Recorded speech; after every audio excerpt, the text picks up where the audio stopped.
Howdy folks, welcome to Camera Shake, where we bring you the insider scoop on all things photography and videography, giving you a unique opportunity to stay ahead of the curve. We've spent literally hundreds of hours interviewing some of the most renowned photographers of our time, giving you access to knowledge and expertise that's not available anywhere else. I'm your host, Kirsten Nuts, and in today's episode, you're going to find out why your life has just gotten a whole lot easier after this.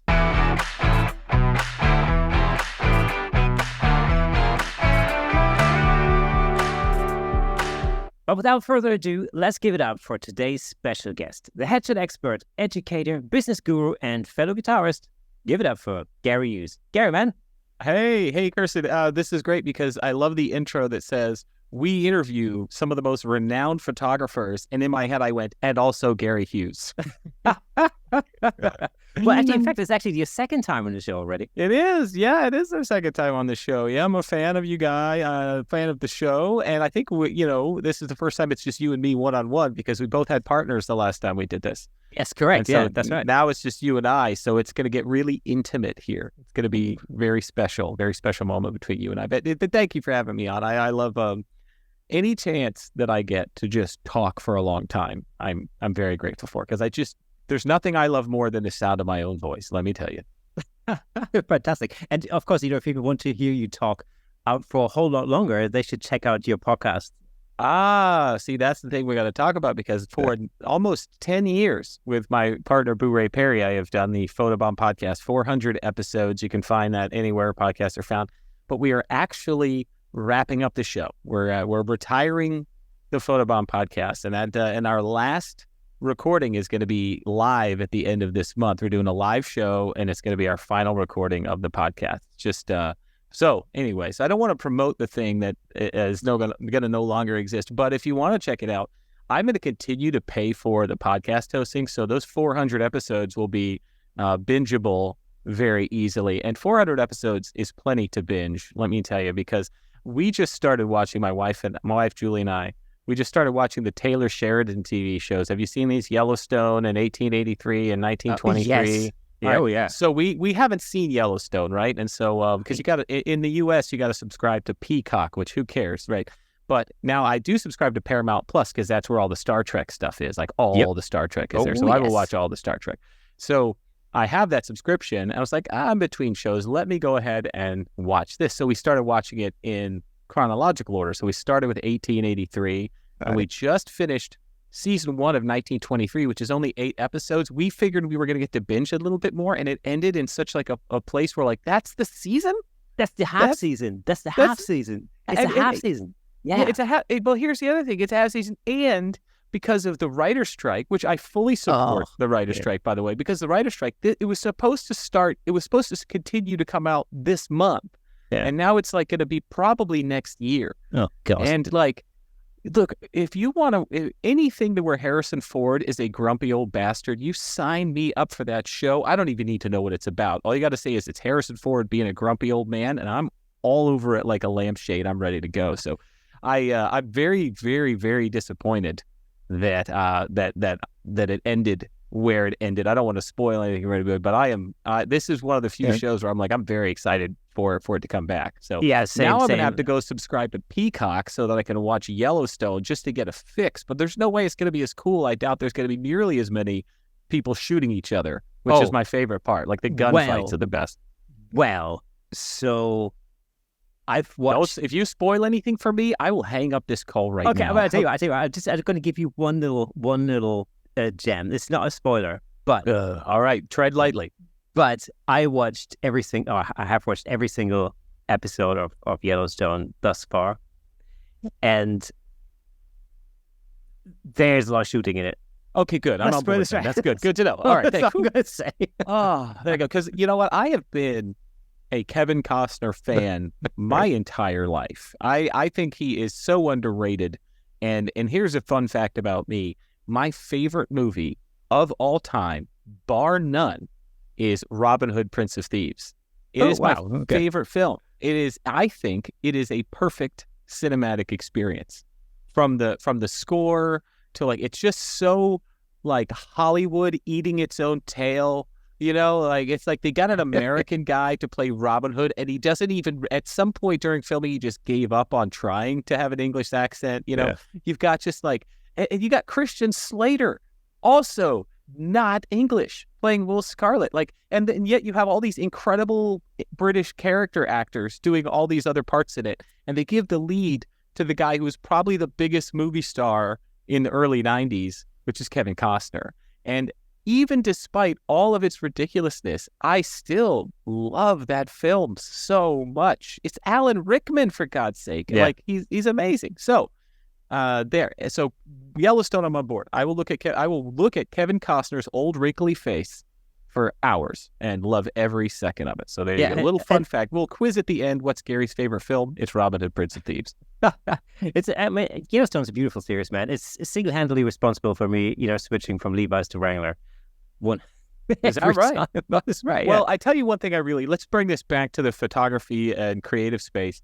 One of the things I love about 1883, 1923, and Yellowstone is the lack of perceivable computer graphics. Because I know that stuff's in there.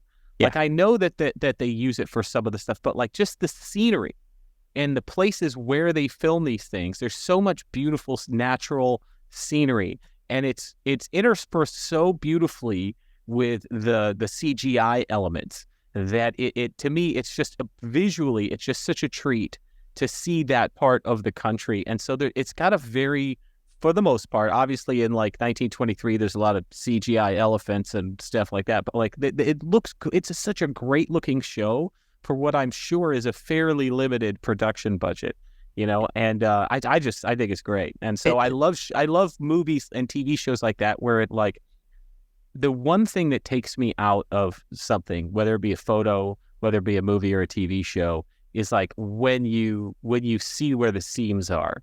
Like, I don't like when there's no excuse. Hey, wife just came in. Hey, honey, I'm just recording a podcast. No big deal. It's fine. Nope, my wife comes here and works. That's fine. People love behind the scenes stuff like that. My wife is my business partner, and we have 4 kids.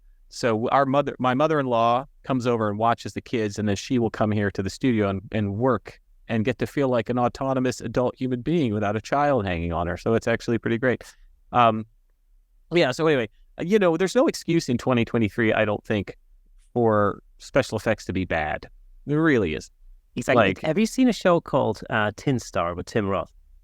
No, but I love Tim Roth. Yeah. Oh man, it's a great show. It's set in the Canadian Rockies, right in Alberta, and it's basically, he's, in a nutshell, he's a British cop who moves to Canada to work for the Canadian police service or whatever. But he's the Royal Mounted Police. Yes. And so, a murder happens and so on and so forth. But what's stunning about this show is, of course, imagine any show shot in that, place in that part of the world, in the Canadian Rockies. It's one of the most stupidly beautiful places on the planet is Canada. I know Canada's a big nation, but like, seriously, it's just stupid beautiful. It's so beautiful. And of course, everything takes place in this landscape, and it's amazing. And you think like, it's the same thing. You think like, wow, look, this is like perfect. There's no need for CGI or anything like that, in a show like this. But then when you learn about the behind the scenes thing, and you learn that actually, the police station, the main police station is basically, it's situated in this little village, and there's like massive mountains in the background and a beautiful landscape. It's actually shot in the flatlands, and all the mountains are CGI. Oh, that's, but does it look good? It looks amazing, man. It really does look amazing. You can't tell. I couldn't tell, no, and I've been there, so it's like, it was amazing show. Highly recommended. There's, I think, 2 or 3, maybe 3 seasons of it. Oh yeah, if I see, like, it's very rare for me to start watching a show where there's 1 season. Like I don't. I'm gonna wait. We'll wait till we're 3-4 seasons deep, because we just ran into that with 1923, and I'm just like, I'm so sad that I want to see what happens next. But anyway, so we got to talk about work at some. Yeah, I was just going to get into Star Trek. You got a bunch of listeners that are probably like, please just talk about photography. So that's what we're here for. I think they're probably used to it by now. Oh, that's fair, because I have other interests besides photography. Okay, this isn't about you. This is about me. I'm just kidding. What is? But I'm not kidding. But I'm kidding. All right. Well, Gary, just give us the helicopter view of of your career so far? Obviously, you're known in the headshot world as the go-to headshot expert. How did you get? I mean, how did that come about, and how did you get there in the first place? Well, first of all, I do not take the title as the headshot expert. I'm even more niche than that. I'm probably I'm probably say a subject matter expert, especially when it comes to headshots related to teams and events, more volume stuff. And so there are, finally, and it took years for this to happen, because when headshots really started to become their own genre in photography, it was really for many, many years, decades even, a headshot was only something that everybody did a little bit of on the side. And with the advent of social media, as we all know, headshots became something that sort of like literally every person needs one. So it fast became this massive thing. And in the beginning, there were really only two people teaching headshot photography, and it was Peter Hurley and it was myself, and two very different focuses on the business as far as that's concerned, doing like very high end, individual headshots versus doing headshots for large groups of people, which is my specialty. And so that's where I think I shine, is because there's nobody.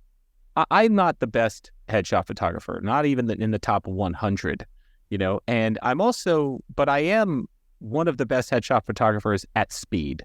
Like I could direct, pose, make somebody comfortable, and execute a solid headshot 400 times in a row. And I can do that. Not only can I pull that off, but I can do it so efficiently that my clients love me. And so I've been really good at trying to teach people how to build a business around that type of work.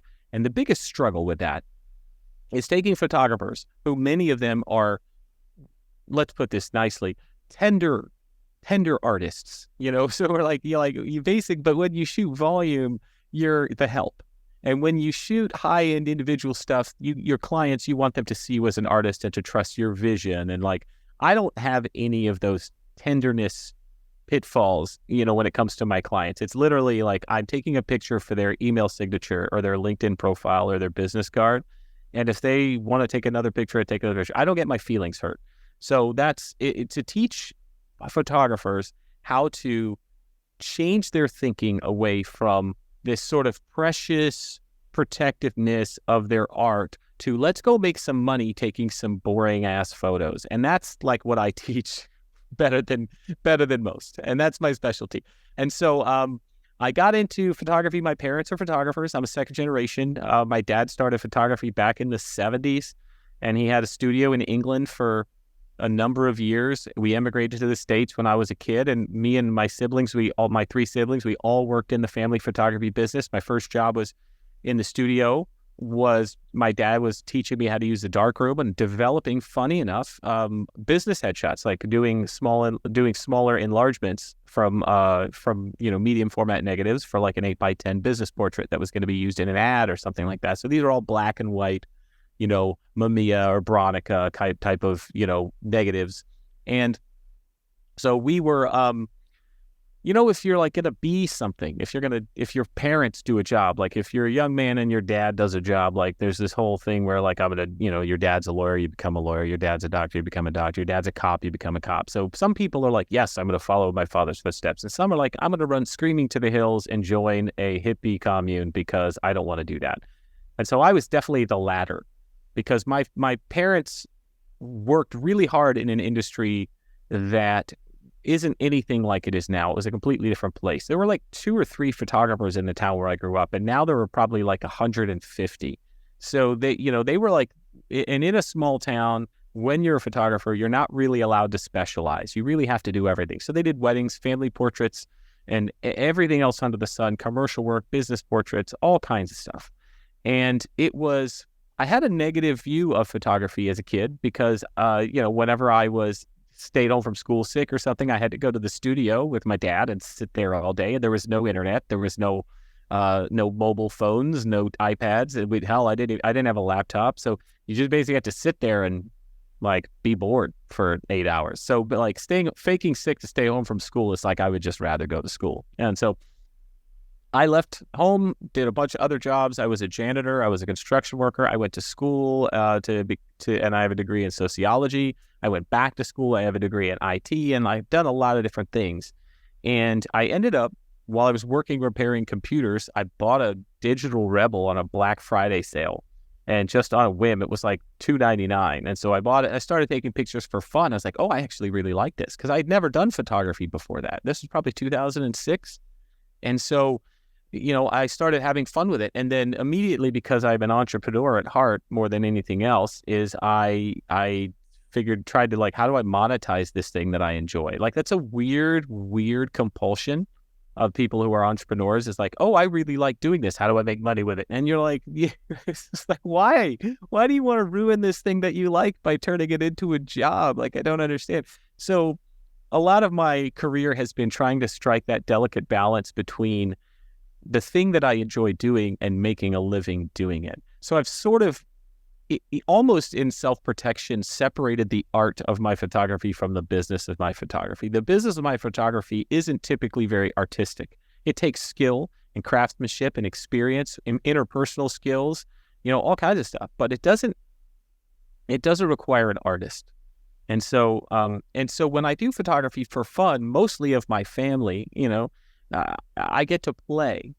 And so photography is still playtime for me when I want it. But it's also, the business part of it isn't so taxing. I'm not putting my artistic ego on the line with my clients. I'm just taking headshots. And so like it works out pretty well.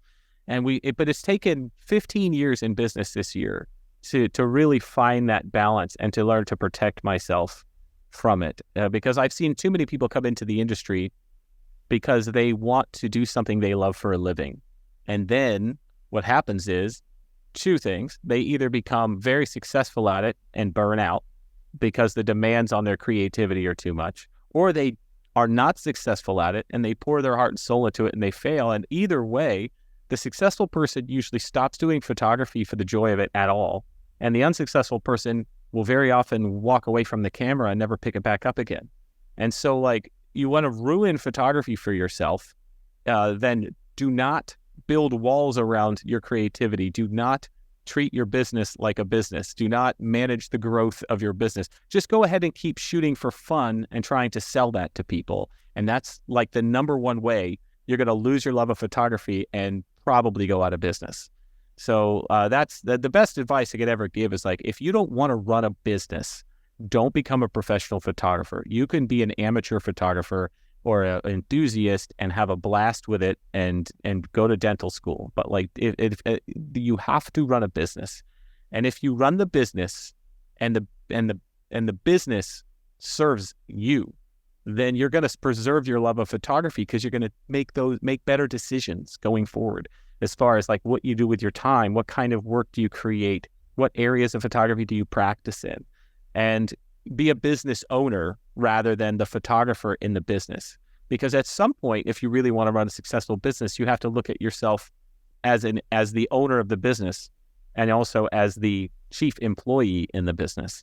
And so like, people just want to shoot because it's fun, but then that kills your business a lot of times. And so that's where we got to where we are is when Julie and I found out we were going to be parents, we immediately decided to get out of the wedding and portrait business, because that's a lot of nights and weekends. It is. When do your clients want to have meetings? Well, when they get off work on their time.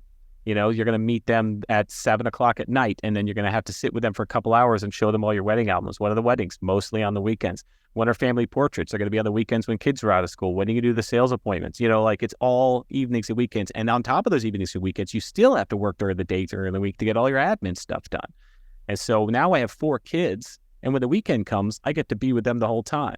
And at night, I get to go home at 6:00, and I get to drive from the studio to the house, and I have dinner with my kids, and I put them to bed, and I sing songs, and we read books, and we give them a bath, and everything can be, I'm not saying it's perfect, because, I have 4 small children, and sometimes it's a nightmare. I'm going to be honest with you, Kirsten. Sometimes I just want to run into traffic. It's so frustrating. But the point is, I'm there, and I'm engaging with my family. So that was a decision that we made. And as it happens, the area of practice that was most profitable in our studio at the time wasn't weddings or portraits, it was headshots.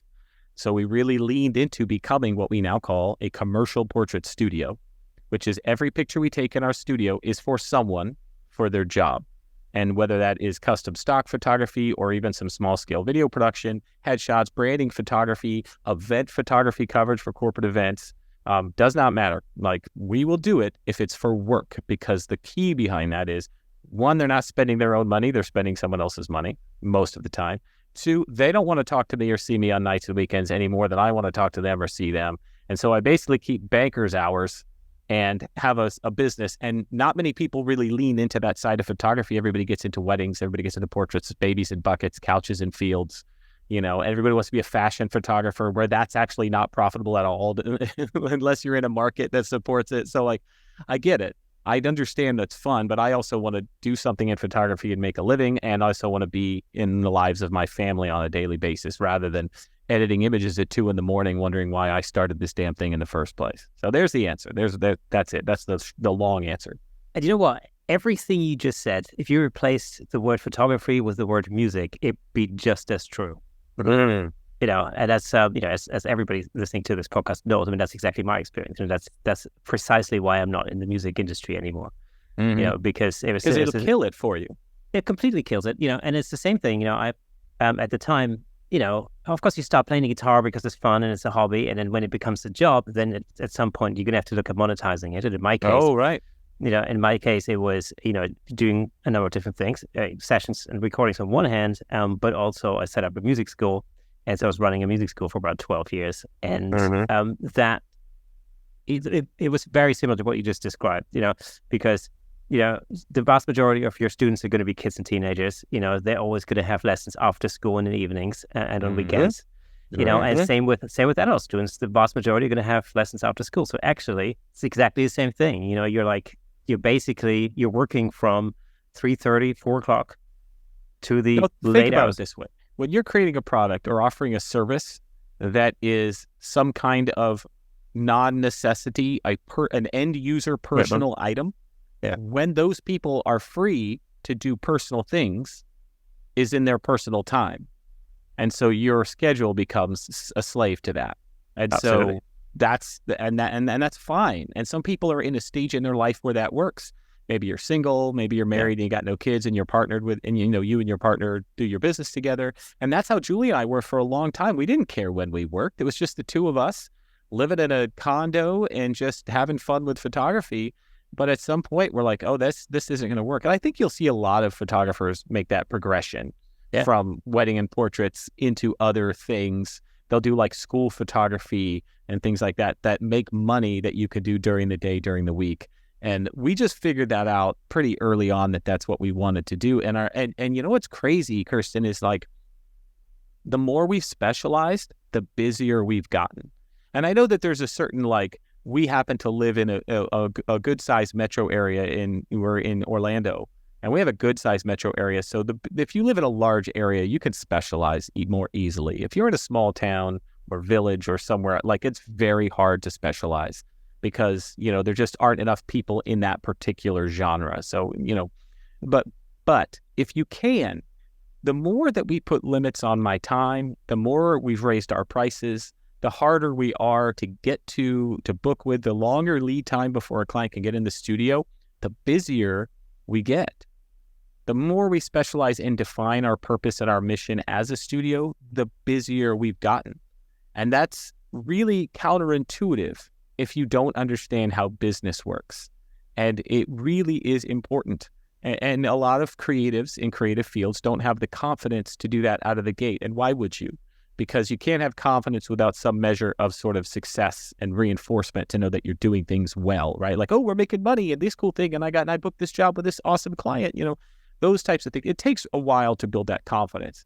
But if anybody's listening and you're in like year 3 or 4 of your photography business, I promise you, you have not even begun to see what is possible with your business.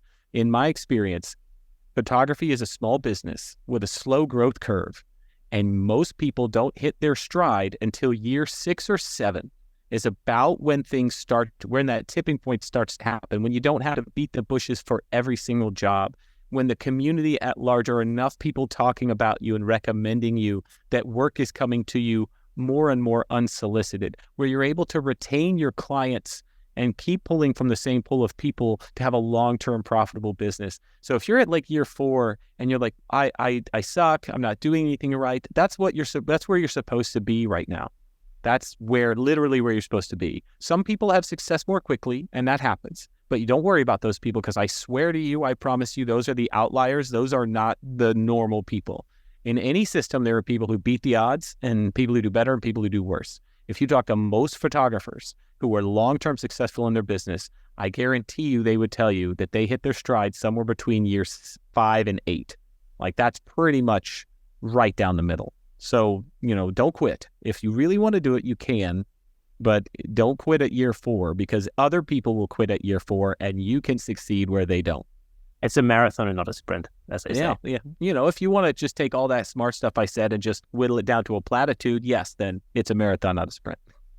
Just remember that. That's all you need to know. Yeah, just delete everything I said and then just, edit in what you just said, because obviously it's more important, even though I'm the guest here. That's fine. Absolutely. Hey, let me just jump in real quick to tell you about the amazing sponsor of this episode, Platypod. Platypod offers innovative camera support systems designed to unleash your creativity. With their stable, versatile, and portable solutions, you can capture stunning shots like never before. And I'm not just saying that. As the host of the Camera Shake podcast, I can personally vouch for Platypod's incredible products. They've become an integral part of the show. In fact, I'm surrounded by various Platypod products holding up lights, cameras, microphones, and so on.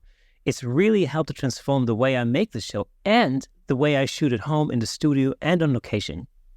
But don't just take my word for it. Explore Platypod's website at www.platypod.com to discover their range of products, including the Platypod Extreme, Platypod tripod heads, and the brand new handle, of course. Make sure to follow Platypod on Instagram and Facebook at Platypod Tripods for exclusive updates, tips, and giveaways. By choosing Platypod, you're not only investing in your photography, but you're also supporting the Camera Shake Photography Podcast. Thanks again to Platypod, our amazing sponsor. Platypod, where innovation never sleeps. Gary, you mentioned something I thought was really interesting. You basically, in the beginning, you compared the sort of artistic vision of a photographer shooting individual headshots, let's say in a home studio, for example. Mm-hmm. And you contrasted that with the sort of commercial necessity of shooting large crowds, as in volume headshot sessions. Yes. And I know you've done that 1,000 times over. I've done that many times. And I know that these two situations couldn't be more different from each other, because I know from my own experience, the first time I had to shoot a team of 45 employees in this company, I actually did some education on that. I watched certain creative life classes, pitching yourself and so on. But I thought, I realized that I had to prep myself for that. But when you're in it and when you're doing it, you all of a sudden start to understand that this is a completely different ball game. Yes. So to any headshot photographer, any photographer who might think, it might be a good idea to get into the headshot game, how would you describe what it's like to shoot a large team of employees for a company? Okay. So you take all your dignity and self-respect and you put it into a magic bullet, and then you just blend it until it's gone. No, here's the thing about volume.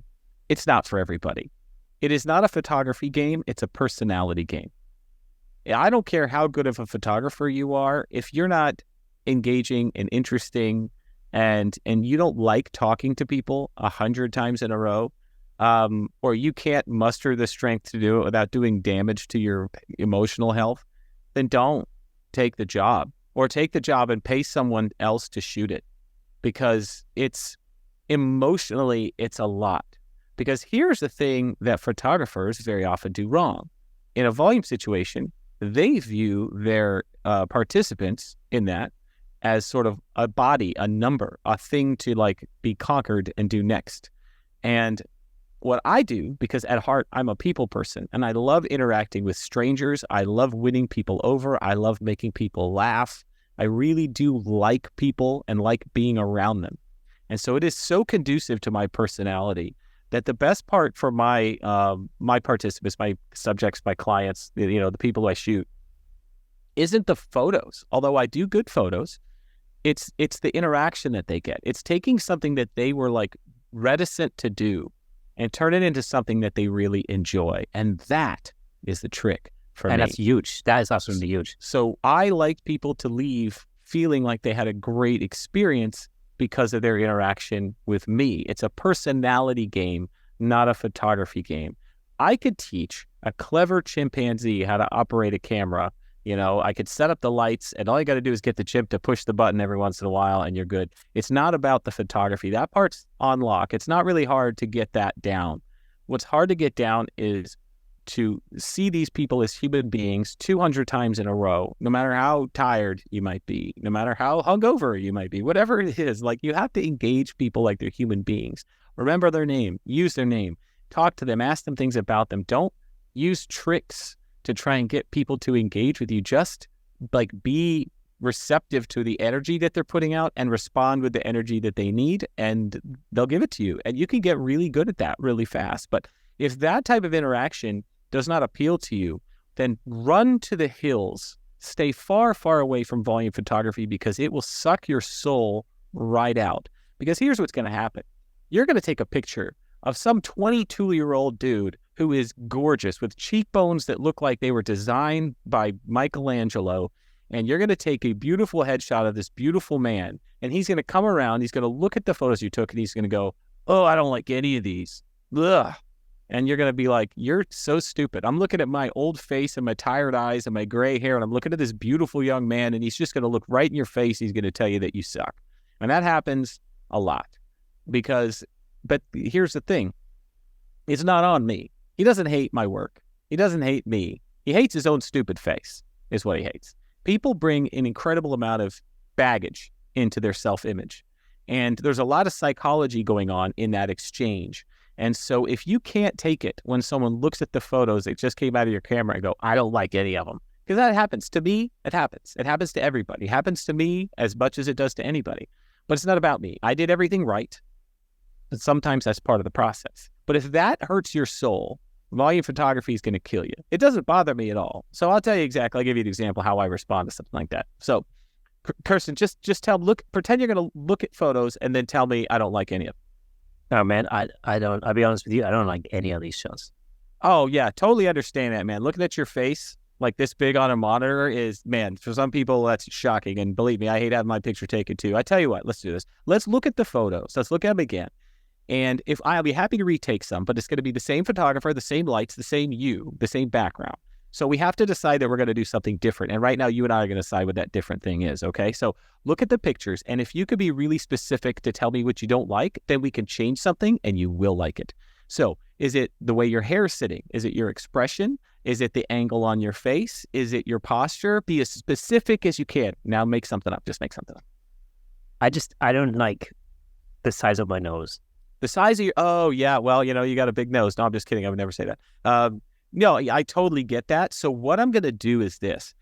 In order to mitigate that a little bit in camera, we're going to use, and this is where, by the way, I let people a little bit in on inside baseball, and it makes them feel really good that they're collaborating with me. I don't fight with them. I make them collaborators. I go, okay. So in order to do this, what I'm going to do is I'm actually going to come a little bit closer to you, and I'm going to zoom out a little bit, and that's going to change the lens perspective, and everything in the middle, like where your nose is going to be, is going to get squished a little bit. And I think that might be more used to what you're seeing. That's going to look a little bit more like when you take your picture with a smartphone, because they have wide lenses. Does that sound cool? You want to try that? 100%. Let's go. Okay, let's do it. And now we take pictures, and now you come back and you look at the new pictures. Yeah. So I'll tell you one thing I do is that I find really helpful, especially not necessarily in a... you just tell people to stop being a baby? Is that what you do? Yeah, shut up. It's an email signature photo, you jerk. Just point at one. Exactly. Just pick your picture. Yep. So one thing I find really useful is that, I start a session by, shooting for a little bit, maybe for 10 minutes or so, and then I get them to come over to the screen and we'll look through what we've shot so far. And what I'll do is I'll watch my subject and I see how they react. And typically what happens is they tend to favor certain specific things, like maybe, their head turned one way or another way, or whatever it may be. And, I'm then, just by watching their reactions, I'm able to kind of dial down what it is that they don't like about themselves, and then I just avoid doing that. Why don't you just ask them what they don't like about themselves? I mean, it's part of a conversation and part of watching their. Why don't you start that before you take the first picture? That's what I do. Okay. I'm telling you, I ask them, it's in their onboarding form when, like an individual in the studio. And then right before I take them, I said, okay, so we're here, having your picture taken sucks, it's awful. We're going to make it a good time. But I want to know what you think. If you could just be honest with me and tell me, what about having your picture taken stresses you out? What about you in pictures stresses you out? And man, when you give people the floor, they will tell you the craziest stuff. And everything that's helpful from when I smile, my left eye looks smaller, and I prefer this side of my face. Good. That's the only side of their face I'm going to shoot for the whole rest of the shoot. Or they go like, when I have a gap here in my tooth that really bothers me, or they go like, my double chin, like they'll tell you. And it's not necessarily even if you do what they ask you to do. I think it's important. But even if they're wrong, they're like, this is my good side. I'm like, no, it's absolutely not. But it doesn't matter. What it does is it starts the process of collaboration to where they feel like they have some control over it. And that relieves a lot of the psychological pressure, a lot of the tension, a lot of the baggage that people bring into sessions. And so like, I like the idea the way you do it, that's like subtlety, where you're trying to just be, observant. Maybe it's the American in me, but like, I like the direct approach, and everybody has, by the way, a different way of doing things, because I like people to say out loud with their mouth, looking me in the eye, what it is they want. I like to bring them into the circle. Photographers sometimes and creatives were like notorious for being selfish creators. It's my vision, it's my image, it's my lighting, it's my ideas, it's my knowledge, it's my expertise. And like your clients, it doesn't matter if the images are good or not. It matters if your client likes them and if they're happy.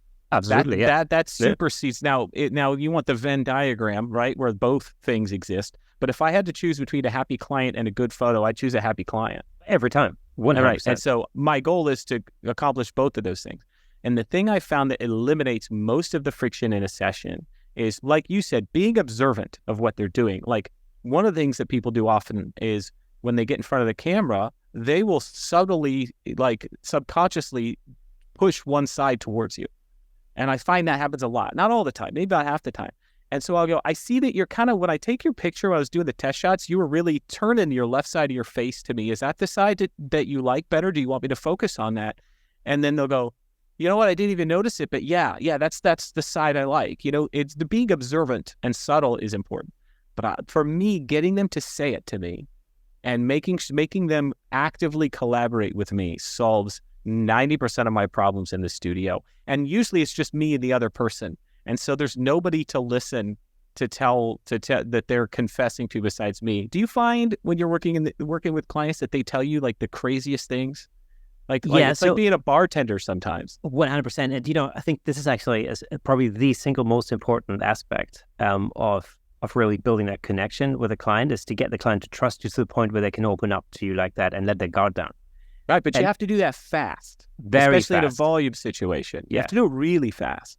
And so I'm really, really, really good at picking up on people's energy and their vibes. I don't have 100% kill rate. I make mistakes just like anybody, but I'm very good at it. That's more than photography, that's my superpower is people.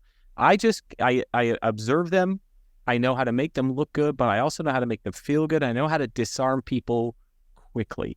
And if I can do that with a line of people waiting to be photographed, then I'm going to be successful at my job. Because ultimately, yes, it's good to be kind and empathetic and to treat people like human beings. I believe that has to be at the core of what you do when you're a portraitist. A real portraitist understands people and loves to document and create stories about people.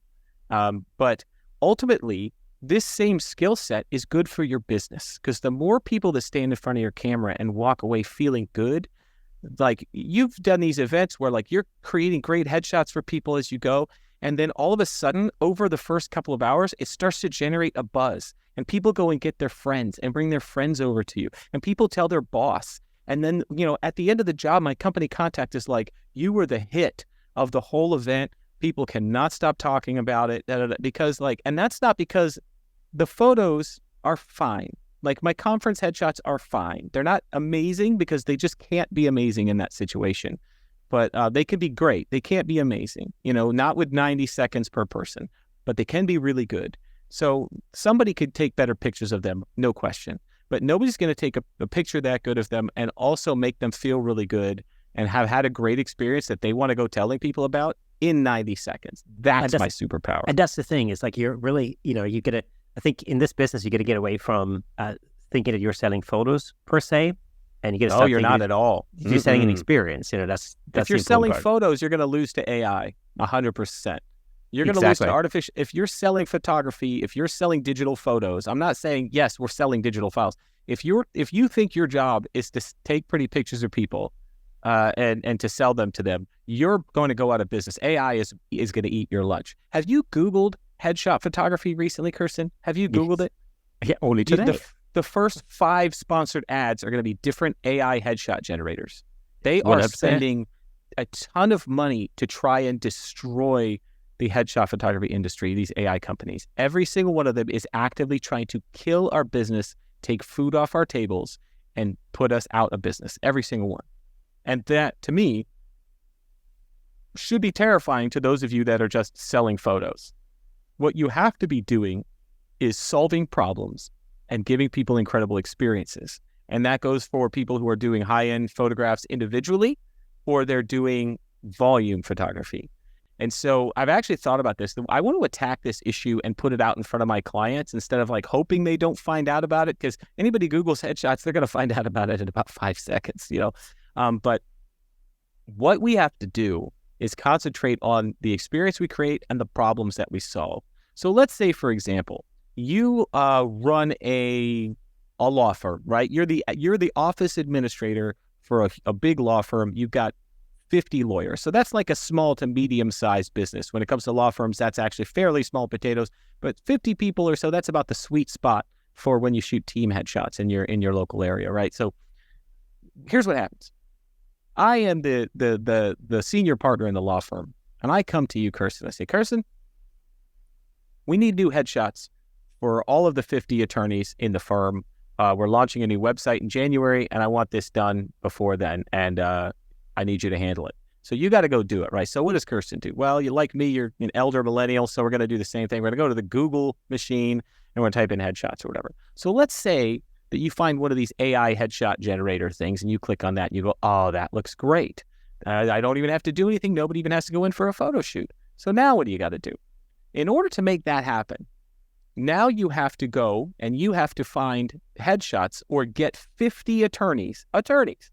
These are people who are very busy to submit pictures of themselves that they like well enough to submit to the AI image generator using to feed the AI with their faces, which lawyers might not want to do, but that's a totally other issue.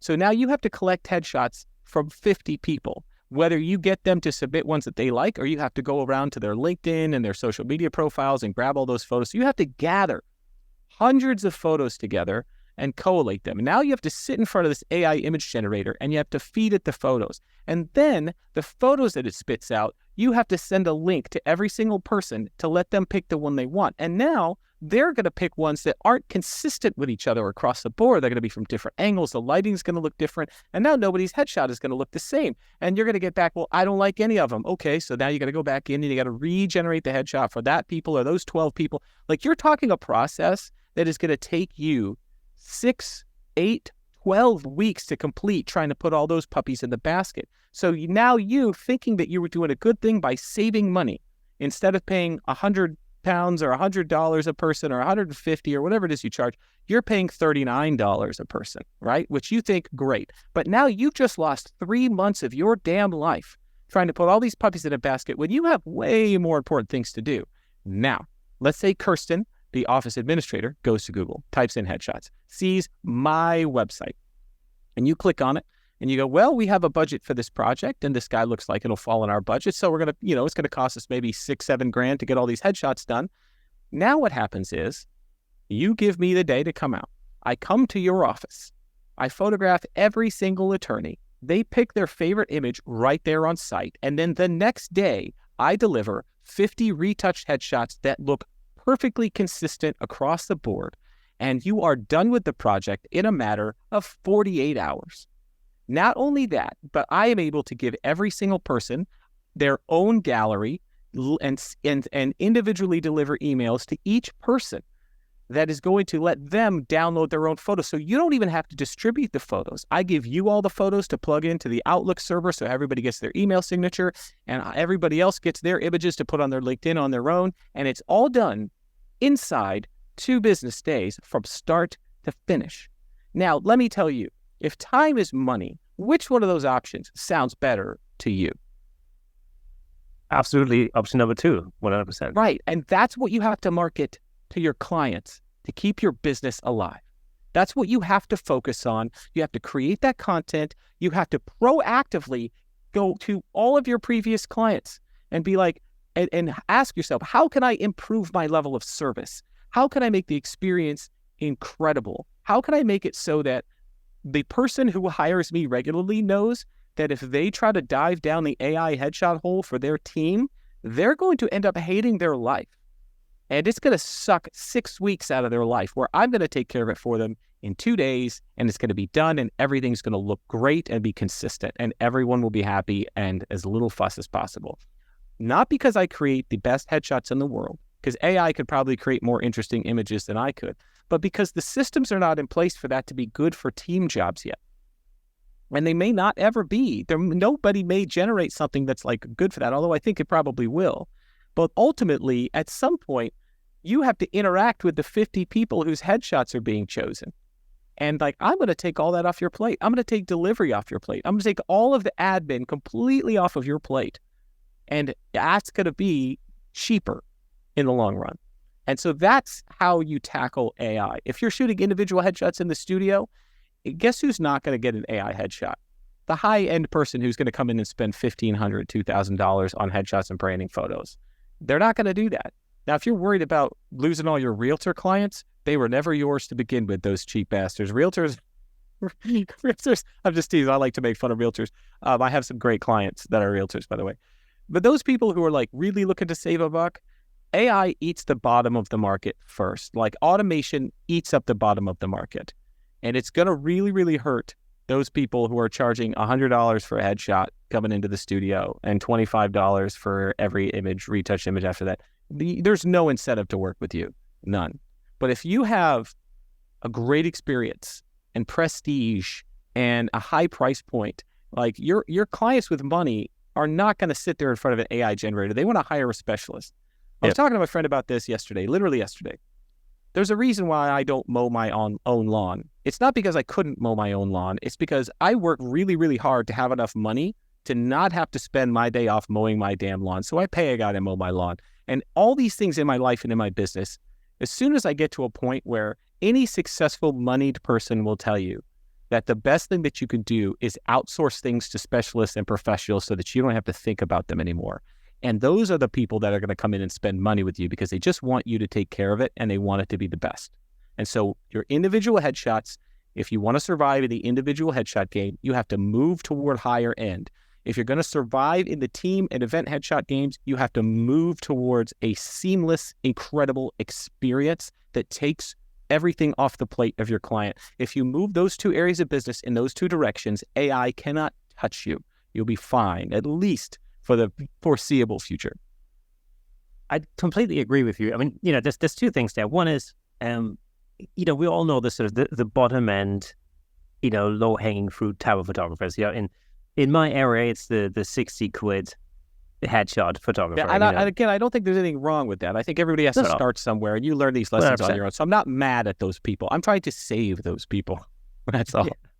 And of course, and I mean, I know from my own experience, because obviously, like many photographers, I myself have gone through these stages as well. By the time you start your business, you pitch yourself relatively low. At some point, the penny drops, and you realize that actually, your clients, or your lucrative clients, are the more high-end clients, and you price yourself accordingly, and you change your business around to serve those clients in particular. Yes, 100%. And I always say this, I'm very happy to signpost people to the right fit, when I realize on the phone that they're not my clients, 100% every time. But when the pressure of AI, especially on team headshots and group headshots, so to say, is of course that photographers now really going to have to create a better experience and create a better service and be faster and quicker and better and more convenient than they've ever been before. And there are digital tools, so to say, out there to help you in many of these different aspects, like online galleries, blah blah, this and then the other. But what you've done, let's talk a little bit about headshot tools for a minute. Oh yeah, this is it. We're talking about it. All right, let's do it.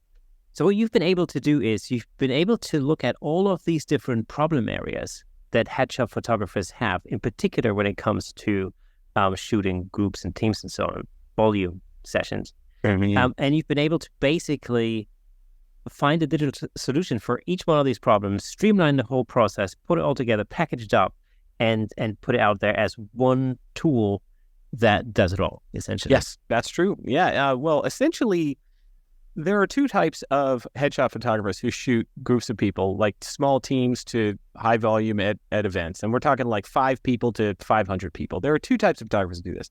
The ones that go in and they do everything manually. And they write everything down, everybody's name, and then they write their image numbers down in a spreadsheet, and then they go back after and they rename the images, and then they create 25 galleries, and then they those photographers, and they're like, fine. They don't seem super incentivized to find an easier way to do it. They just do it because they don't know any better, and or haven't bothered to go and look to see what's out there. And spoiler alert, until 2 months ago, there was nothing out there for this. And then there are photographers, we call them the home brewers. So there's home brewers. They will home brew a solution. And this was what I did for a long time. And my business partner, Dave Kalmbach, we both do a lot of this. And so this is what we did was we just home brewed a solution. And it was like, we used a form sign-in and a Google Sheet and like 5 different pieces of software to create a seamless experience for clients. But it was a nightmare on the photography end. You got all these balls in the air. And so we even Dave and I both have approached several different companies that have software that's similar and said, hey, if you wanted to, you could just do this and this and this, and then we could adapt it to headshot photography, and then I could be your spokesperson. I'll go sell it for you. And like all I want is for this to exist. I don't want to make a software, but if you change these 1 or 2 things and did that, then I could tell everybody I teach, everybody I see that this is what you need to be using. And we get told, nah, a bunch of times we got told no. So essentially what we did was, I contacted, my good friend Carol, I contacted her husband who's a software engineer. And I said, Justin, how much would this cost if I wanted to make it for me, just for me to use? I didn't want to sell it. And then so we talked for a couple hours. He gave me a ballpark on what he thought it would cost. But as we started to have these conversations over time, he just kind of started to build it, and then it became this thing well, we have to let other people use this too. So then it kind of became a business, and then it evolved into what is now called Headshot Tools. So if you go to headshottools.com, there's videos that show you how it works. But essentially, what it does is you shoot tethered. Headshot Tools talks to your tethering software, renames the files with the name of the person in the photo as you shoot. So you have sign-in form or CSV upload to add your subjects into the system. Then you shoot, it renames the folders. Then you export to a auto upload utility that's watching your export folder, and it grabs the images you put in that export folder, those renamed files, uploads them into the cloud, automatically creates individual galleries for each person, puts every image that belongs to that person into the gallery, and then it can mass notify by email every person individually to their email, sending them individual links to their gallery for either proofing, for retouching selection, or just to deliver final images. And it gives you the ability to track when people have viewed their gallery. It gives you CSV data exports. It's so bonkers. I didn't physically build it because I'm not a software engineer. So I just have been basically consulting on the creation of it. Making it was my idea, but I don't know how to code. And so Justin has made this beautiful, incredibly intuitive piece of software that just literally, I walk off of a job and I'm done now. The images are delivered before I leave to each person individually, as well as creating a full gallery link for the company contact. and I can tell them how long people waited in line. It's seriously, it's so stupid good that I couldn't run my business without it. And here's the thing. I'm absolutely ruining my clients for anybody who doesn't use headshot tools. Because what's going to happen is like one of my clients at some point is going to hire somebody else that's cheaper. And they're going to show up and they'll be like, okay, so here's what I want you to do. I've given you a list of everybody's name in advance. I want you to go ahead and make sure that you can email everybody an individual gallery. And they're going to go, what? No, we're just going to dump them into a big, photo shelter or pixie set or something. And then they have to go find them. Well, okay, at least make sure that you rename the files with everybody's names. Like, I can't do that for 200 people. Are you kidding me? And also, can you just give me some data after the fact that lets me know? And also, I want everybody to be able to select images that they want retouched, and then you deliver those to them individually as well. They're going to go, that doesn't exist. No, it does exist. It's called headshot tools. And if you're doing this type of work and you don't have it, somebody who does have it is going to destroy that client for anyone else. It's unbelievably cool how well this works. And it's the only software that I'm aware of that's ever been specifically made for photographers who do this kind of job. And it all happened kind of by accident. It grew organically out of this partnership and friendship with these guys I'm working with. And it's stupid good. Anyway, if you want to check it out, headshottools.com, just go check it out.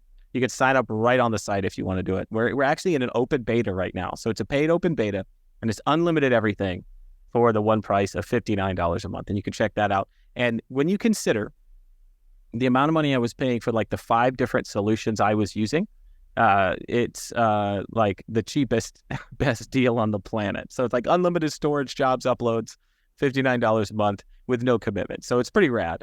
We're so proud of it. And we're adding new features every week that are making it even better. We just added a new feature this week. We have like a QR code printout button now that creates a template so people can sign in on their own phone, scan in the QR code. It's wild. It's really cool.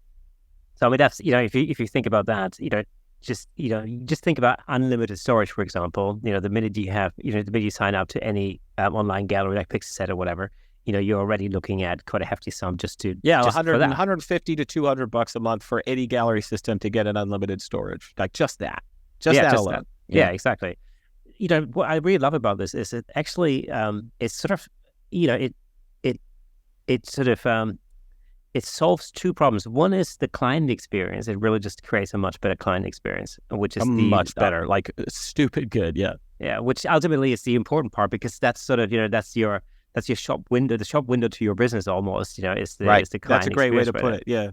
But the other side is the time saving and the efficiency within your business, where you're not, because I did a job not so long ago. It was only 7 people.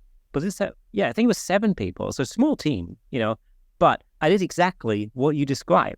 I created individual online galleries. I renamed other files, blah, blah, all of that manually. And that in itself took so much time. Yeah, you're going to cut your production time on a job like that's probably be 10, 12 hours. Start to finish. Easy. And with headshot tools, your production time would be 60 minutes. Yeah.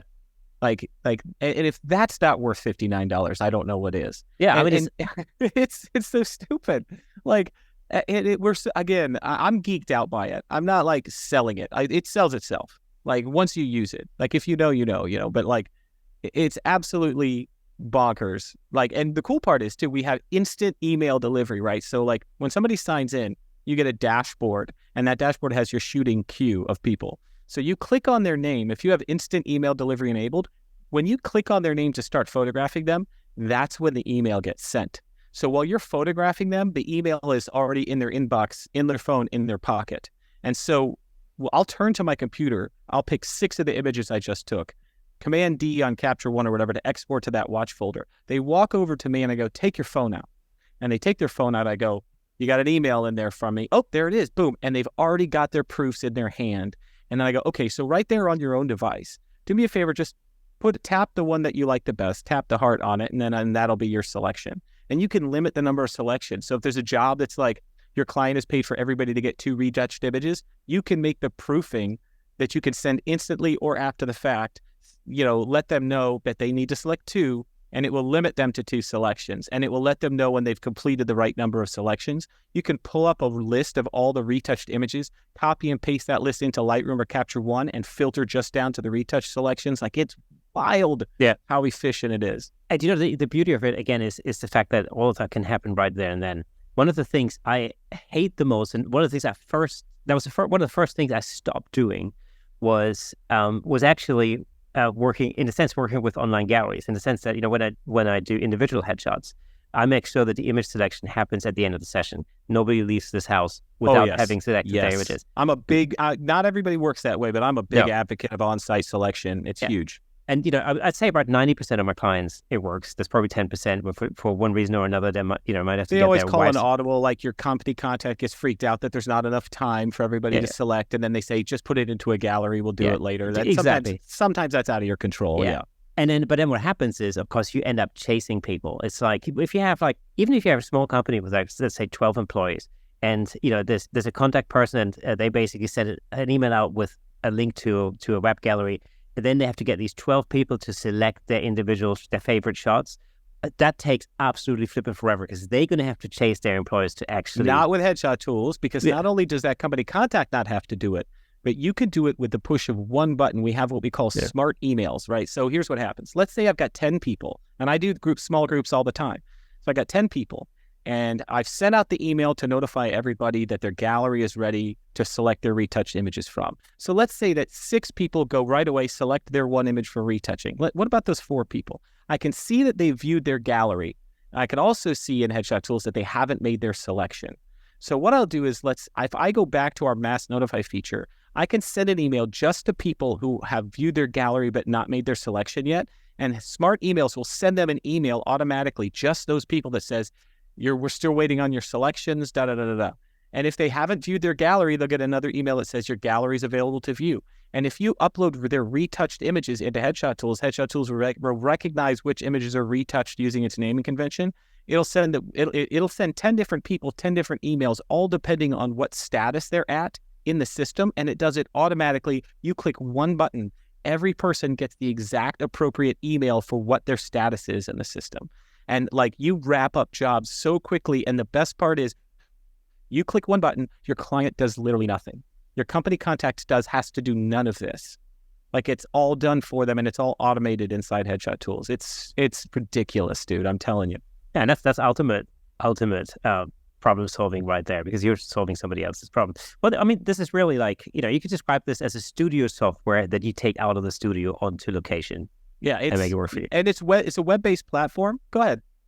Yeah, you're fine. My wife's leaving now. Say bye, honey. Bye, Julie. Bye. She was just standing by the door waiting for a moment to exit. It's a web-based platform, so there's nothing to download, and you always have the latest version of it. So, and it works across Mac, PC. It doesn't matter, because there's nothing to install. It just works. Even the auto upload utility is web-based. There's not even a desktop thing to download. So, like, it's so light. You can run it off of pretty much any computer you want to, no problem. It's built so light and scalable. The bones of it is built. It's built like a social media web app. It's crazy fast. I can't say enough good things about it. I wish I'd built it. I mean, I was on the team, but I didn't write a single line of code.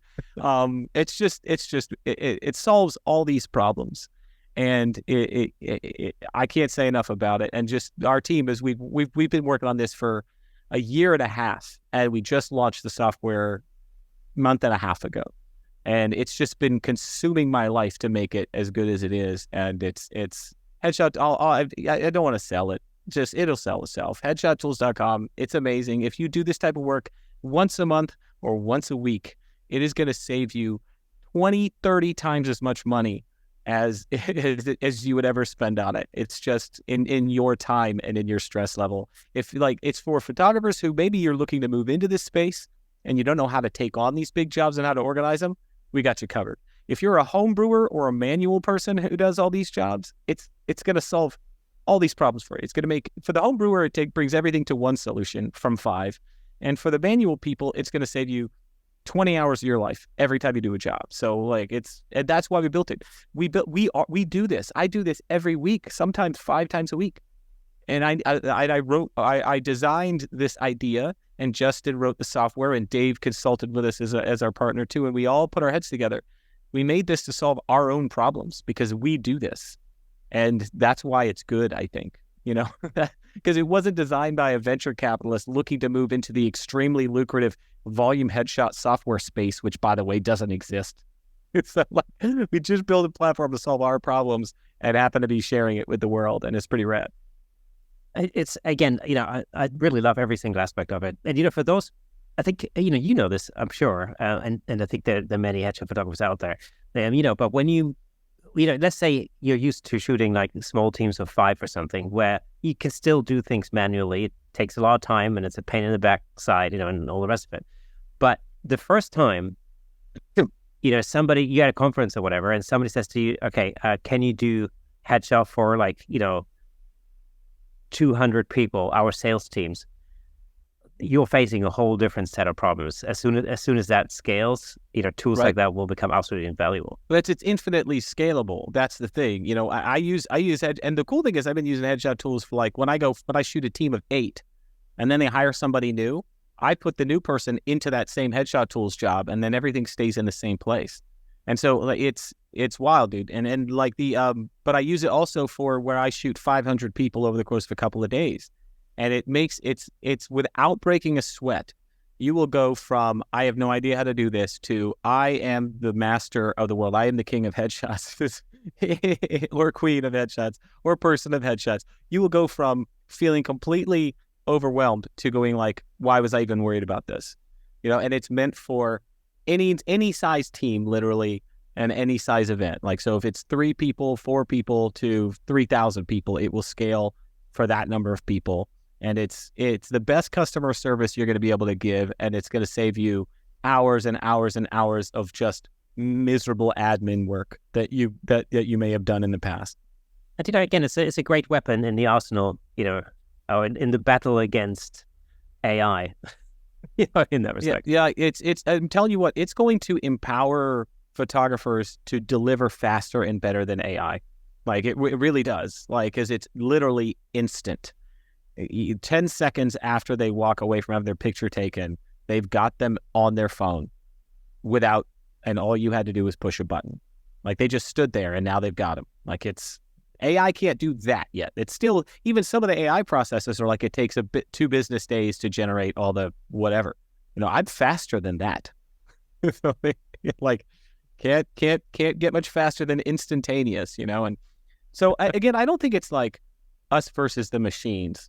There's no useful technology that's ever been invented that hasn't been used. From everything, including the atomic bomb, if it gets invented and it's useful, it gets used. So if you're sitting there crossing your fingers hoping that AI is just going to blow over, it's not. It's not. And so if you want to run a business that's going to, you have to pull different levers to make yourself stand out. And there are always going to be people that are going to go for the cheapest, most automated option. And there are things in your life that you do exactly the same thing. You automate something right now in your life as a consumer that is taking the job away from someone, a human being. So we all take part in this. So you can make your business quite a bit more AI proof by either going to the high end on individual headshots or going on this amazing, instantaneous, no sweat, take it completely off your client's plate business model. And that's going to keep you in business, I think. And it's something that's been going on, or that's been happening in business, for centuries and centuries. Since forever, since the end of time. The printing press put a whole lot of monks out of business. I'll tell you that. That's true. Yeah. Monks who spent their entire lives learning how to do calligraphy and how to make these beautiful things by hand. Every single one of them lost their job in a week. It's sorry, you could just go back outside to weeding the garden now. We don't need you to write stuff. We can just print it now, people who they were the village elders who held all the stories and passed those stories word for word down from generation. Somebody invented the written word, and now we don't need that guy anymore either. It's somebody. Don't be the horse and buggy repairman who's pissed that the automobile was invented. Get ahead of it. Just, you can't stop the change. You can only anticipate and pivot. That's it. Those are your options. Or go out of business. Yeah, the times are going to change. I mean, that's what's happening. I think to me, really, it feels like AI is basically, it's conjuring up a change in the way that we do things. That's probably very similar to the emergence of the internet. Oh yeah, and digital photography was supposed to kill photography. Photoshop was supposed to kill photography. Everything is going to kill photography. Yet photography persists. And so it may, as a vocation, it may change and will change. But I don't think it's going anywhere. Professional photography is going to change. I honestly think that a lot more photographers are going to have to start being able to produce video as well. I think video has to become a part of your business to sort of stay alive. I think that's going to have a lot more longevity. And then anything that's sort of like authentic or based around an event or something that's happening is relatively safe from AI taking photography and video out of it. Because like, who wants an AI generated picture of their baby's birth or of their wedding? Like you don't really, like, because it's not real, So for at least for now, and the upcoming generation, they may have very different feelings about it. They're going to interact with technology in a completely different way that we don't understand. And so who knows? But I'll be dead by then, so that's cool. So there's that. So there's that to look forward to. Yeah.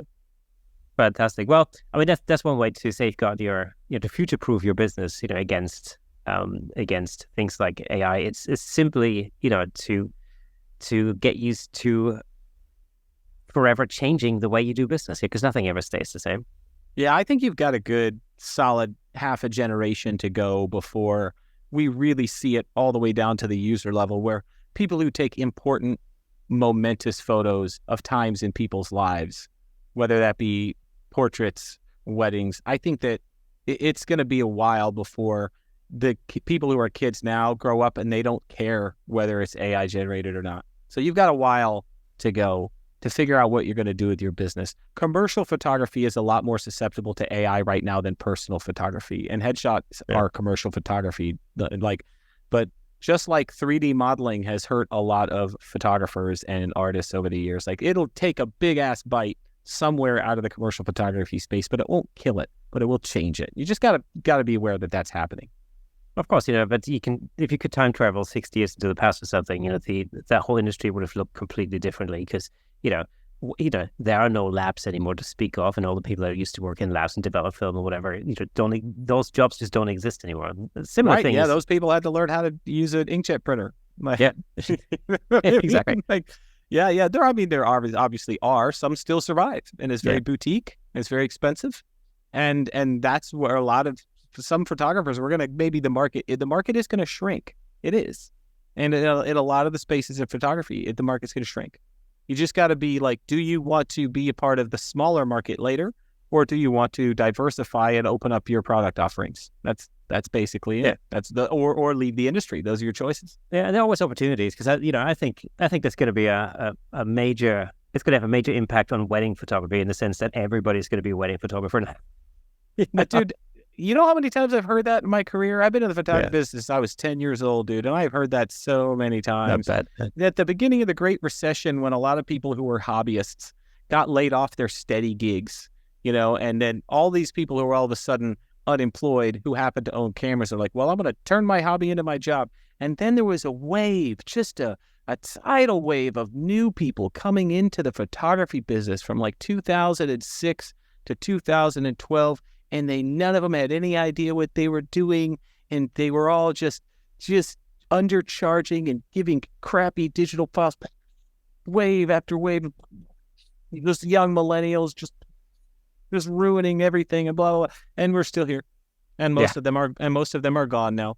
It's fine. Like, it's not an easy business to make a living in. It's an easy business to get into. It's not an easy business to make a living in long term. So like, what we have to do is to outlast other people.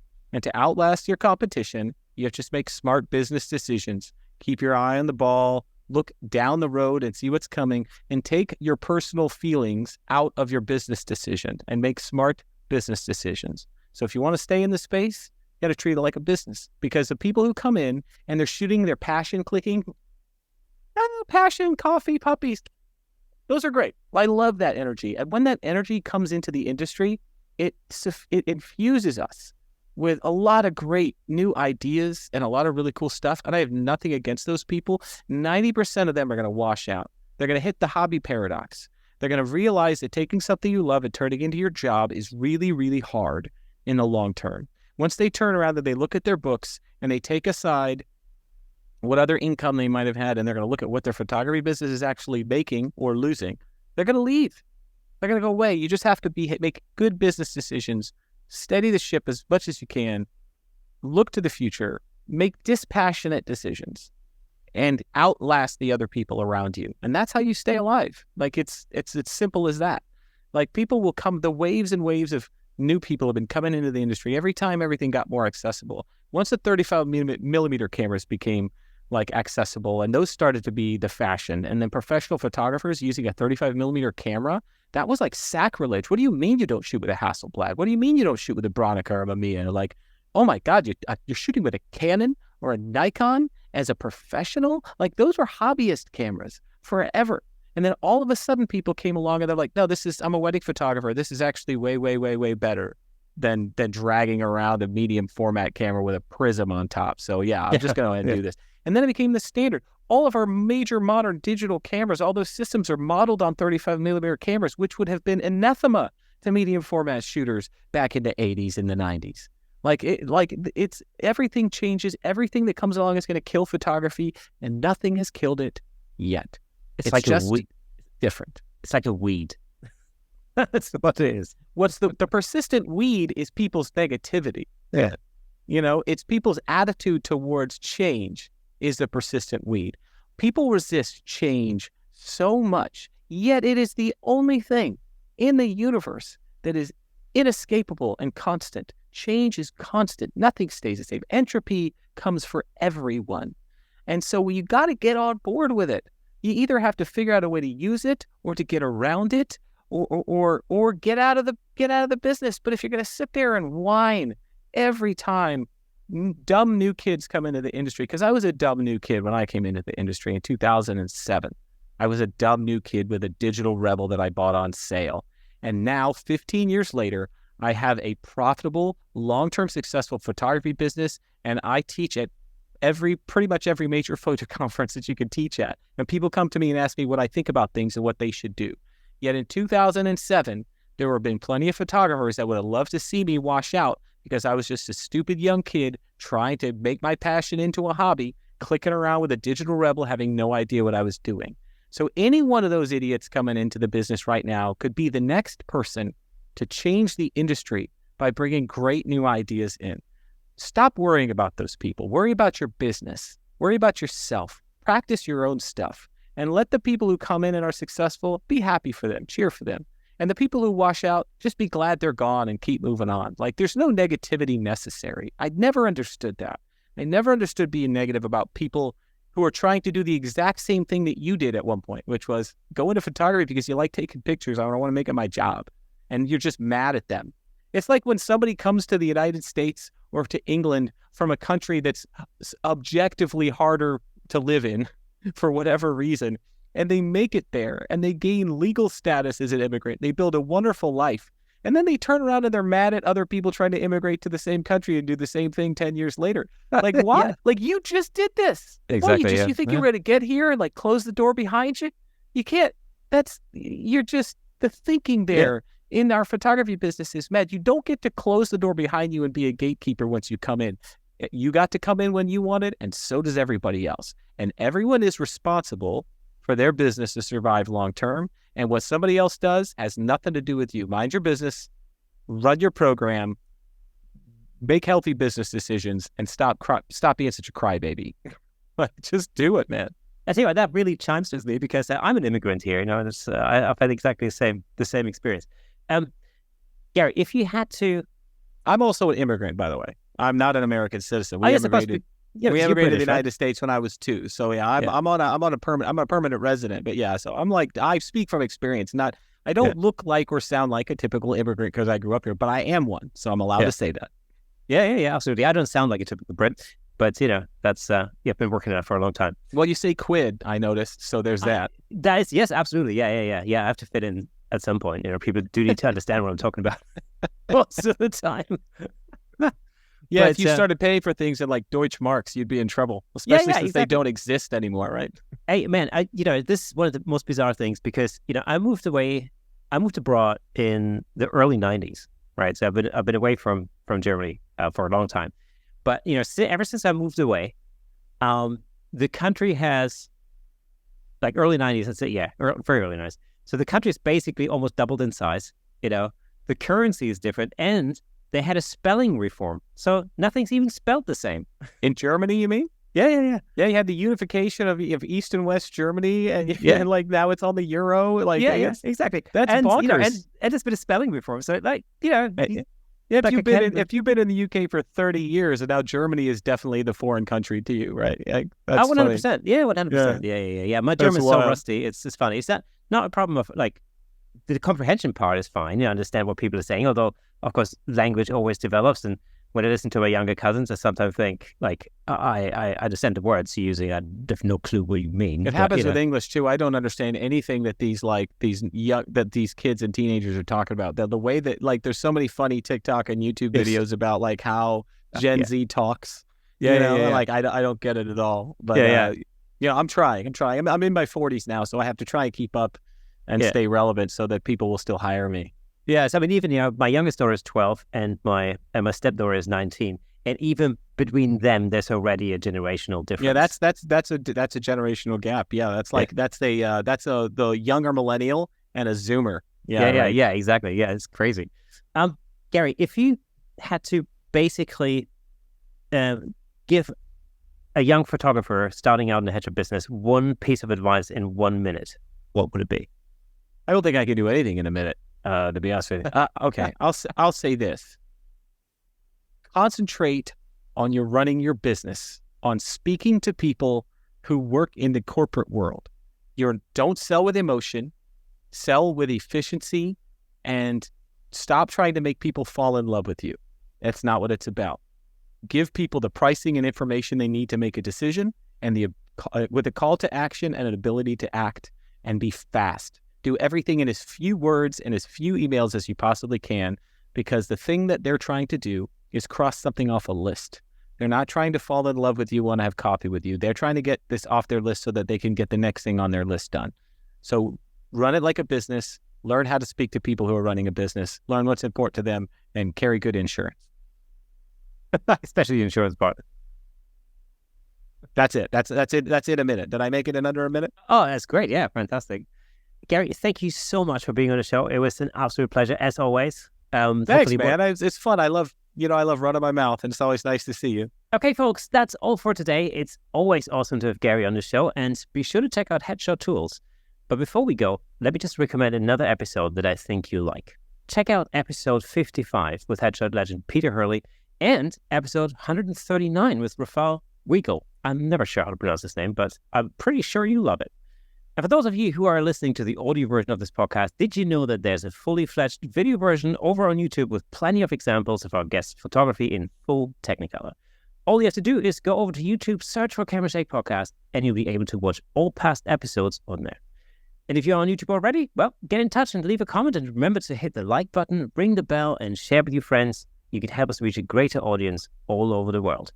And if you've been listening this far, then why wouldn't you hit the like button? Like, it's logical, isn't it? Once again, thank you for listening and watching, and I'll see you next Thursday.